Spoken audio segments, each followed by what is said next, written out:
Hello, নমস্কার। কেমন আছেন সকলে? আজকের ব্লগে সকলকে স্বাগত। আজকের দিনটি পাখির ডাক দিয়ে শুরু করলাম। এবার দেখুন তো এইটা কি পাখি? আমি কিন্তু এই পাখিটার নাম জানি না। আমার যতদূর মনে হয় এটি বোধহয় কোকিল পাখি।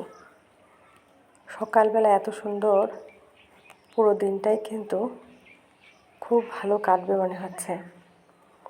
আসলে আমরা যারা গ্রামে থাকি তারা অনেক লাকি। এমন অনেক কিছু দেখতে পায় যেগুলো শহরের লোকেরা দেখতে পায় না। গ্রামে থাকার কিন্তু একটা আলাদাই মজা। এদিকে ভাত বসিয়ে দিয়েছি, একটু চা বানিয়ে নেব। লবঙ্গ, আদা আর এলাচ দিয়ে বানিয়ে ফেললাম সুন্দর দুধ চা। চা দিয়ে দিনটা শুরু করলে কিন্তু খুব ভালো যায়, একটা ফ্রেশনেস কাজ করে। আমার খুব প্রিয় কিন্তু দুধ চা। শীতকালটা একটু কফি খেতে ভালোবাসি। এবার চলে যাব ছেলেকে পড়তে দিতে। ধীরে ধীরে আমরা গ্রামের পথ দিয়ে চলে যাচ্ছি স্যারের বাড়িতে। বাড়িতে স্যার আসেন, বাকি একটা দিনও পড়তে যায়। যেহেতু ছোট, ও এক্সট্রা পড়ে একটা দিন।